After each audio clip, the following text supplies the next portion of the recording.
मैं सरगोदा से आ रहा था और सालम इंटरचेंज से मैं मोटरवे पर चढ़ा तो भेरा के करीब मैं अपनी वालदा के साथ जा रहा था तो भेरा के करीब मैंने सोचा कि मैं अपने टायर में हवा चेक करवा लूं क्योंकि इस्लामाबाद तक सफ़र करना है। तो वैसे ही मेरे जहन में वहम आया कि मुझे अपने टायर जो हैं उनको चेक करा लेना चाहिए। भेरा की टायर शॉप पे जब टायर चेक हुए तो उन्होंने कहा कि आपके टायर पंक्चर हैं, अगला टायर दायां टायर जो है वो पंक्चर है। तो मैंने उन्हें कहा ठीक है पंक्चर लगा दें। ये तो फिर मैंने शुक्र भी अदा किया कि ये तो मैं बर वक्त पहुंच गया हूँ, आगे जाकर परेशानी का सामना हो सकता था। फिर उन्होंने दूसरे टायर में हवा चेक की, उन्होंने बताया कि आपका दूसरा टायर भी पंक्चर है। मैंने कहा जी ठीक है दूसरे टायर को भी पंक्चर लगा दें। जब उन्होंने वो पानी में टायर डाला पंक्चर चेक करने के लिए तो उन्होंने बताया, मालूम हुआ कि ये टायर जो है ये डैमेज हो चुका है। तो मैंने कहा यार ये तो बिल्कुल नए टायर है, 5,000 किलोमीटर गाड़ी चली है और ये किस तरह डैमेज हो सकते हैं। तो उन्होंने कहा आपने कम हवा में ये चलाया है और उसमें ये टायर डैमेज हो गए हैं।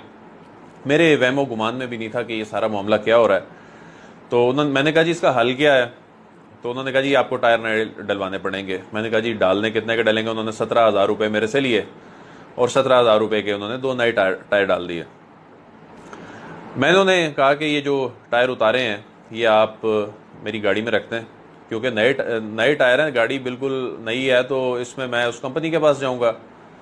तो मैंने जब उन्हें कहा कि टायर रख दें तो उन्होंने ये गलती कर दी कि वो टायर मेरी गाड़ी में रख दिए और मैं वो लेकर इस्लामाबाद में जब कंपनी के पास आया मैंने कहा जी आपने कैसे टायर दिए हैं कि ये अभी 5,000 किलोमीटर के बाद ही बिल्कुल ख़त्म हो गए हैं और इनमें वो क्रैक्स आ गए हैं और ये ज़ाया हो गए हैं। उन्होंने कहा जी आप ऐसा करें वेंडर के पास चले जाएं, हमारा जो उस कंपनी को ये टायर देता है। तो मैं जनरल टायर कंपनी के पास चला गया, मैंने उनको बताया जी कि ये टायर डैमेज हो गए। उन्होंने कहा सर ये हो नहीं सकता। मैंने कहा जी आप देख लें। मैं टायर साथ लेकर गया तो उन्होंने देखा तो वो जो जिस तरह टायर की साइड्स जो थी वहाँ पर वो जो कट्स लगे हुए थे, तो उन्होंने देखते ही कहा सर आप मोटरवे से तो नहीं आए। मैंने कहा जी बिल्कुल मैं मोटरवे से आया हूँ। उन्होंने कहा जी आप चक्री इंटरचेंज पे तो नहीं आपके साथ ये जो वाक़या हुआ। तो मैंने कहा जी नहीं भेरा इंटरचेंज पे हुआ है। उन्होंने कहा सर आपके साथ जिस तरह रोज़ाना की बुनियाद पर सैकड़ों शहरियों के साथ धोखा हो रहा है, फ्रॉड, ये सिर्फ धोखा और फ्रॉड ही नहीं उनकी ज़िंदगियों के साथ खेला जा रहा है, आपके साथ भी हाथ हो गया है और ये बेसिकली जानबूझकर कटर से टायर काटे गए हैं। मैंने कहा ये बंदा शायद टरखा रहा है, वो टायर की वो रिप्लेसमेंट नहीं देना चाहता, वो क्लेम नहीं देना चाहता। तो उन्होंने कहा जी ये मामला जो है ना जी ऐसा ही है, आप हमारी बात माने या ना माने। तो मैंने आकर अपने ब्यूरो चीफ साहब से ये बात डिस्कस की। मैंने कहा जी ये मेरे साथ वाक़या पेश आया। खावर घुमन साहब हमारे भाई हैं, ब्यूरो चीफ हैं। तो उन्होंने ऐसा किया कि फौरी पुलिस के जो आला हुकाम उनके दोस्त थे, जानने वाले थे, उनको कहा जी आपकी मोटरवेज पे क्या हो रहा है, हमारे रिपोर्टर के साथ ये वाक़या पेश आया। तो उन्होंने, पुलिस वालों ने यकीन ही नहीं किया।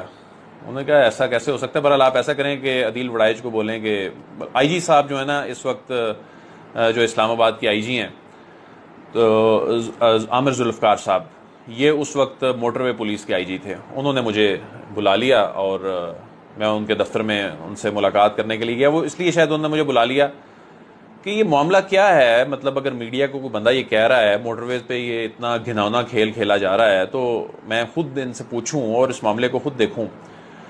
जब मेरी उनसे डिस्कशन हुई वो हैरान हो गए, वो उन्हें यकीन भी नहीं आ रहा था। उन्होंने क्या किया कि अगले दिन सिविल कपड़ों में खुफिया टीमें जो हैं मुख्तलिफ जो इंटरचेंज पे क़यामत व आम है वहाँ पर डिप्लॉय कर दी। वहाँ पर क्या हुआ कि अगले दिन मुझे मालूम हुआ आईजी ऑफिस से कॉल आई कि जी वहाँ पर एक बड़ा गैंग पकड़ा गया। मैंने कहा जी किस तरह।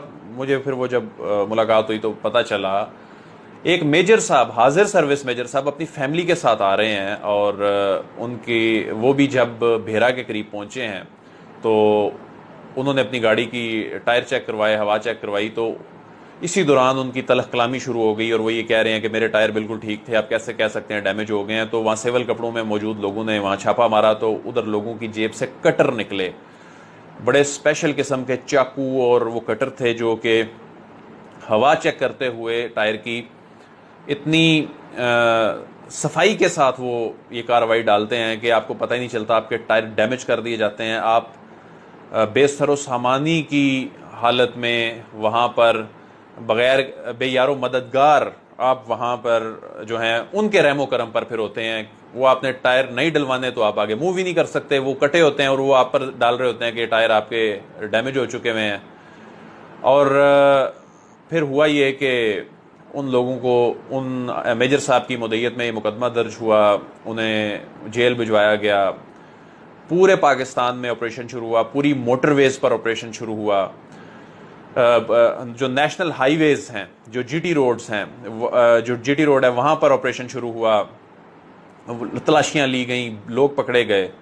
इस मामले को 2 साल गुजर गए तो मुझे आज मालूम हुआ कि ये गैंग जो है ये अभी तक, ये गैंग नहीं है, ये गैंग्स हैं, अभी तक वहाँ पर सरगर्म हैं, लोगों की जानों से खेल रहे हैं। एक लेडी डॉक्टर जो हैं, मैं उनका नाम नहीं ले सकता प्राइवेसी की वजह से, उनके साथ सेम वाक़या पेश आया जब वो इस्लामाबाद से जा रही थी बलकसर के मुकाम पर।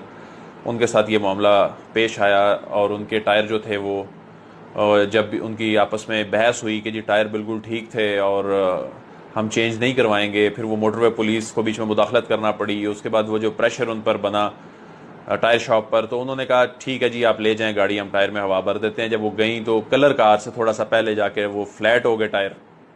वो अपनी फैमिली के साथ, रात का वक्त था, बल्कि ये वही दिन था, बताया जा रहा है कि वही दिन था जिस दिन लाहौर में अफसोसनाक वाक़या पेश आया। तो वो खातून अपनी फैमिली के साथ वहाँ पर बेयारो मददगार वहाँ थी, 130 पे कॉल की, बड़ी मुश्किल से वहाँ पर फिर वो टायर लेकर, वो जो फ़ाइन वाली गाड़ी, जुर्माने वाली गाड़ी होती है, उसके ज़रिए आर्जी तौर पर अरेंजमेंट करके जैसा तैसा करके वो टायर जो हैं लाए गए।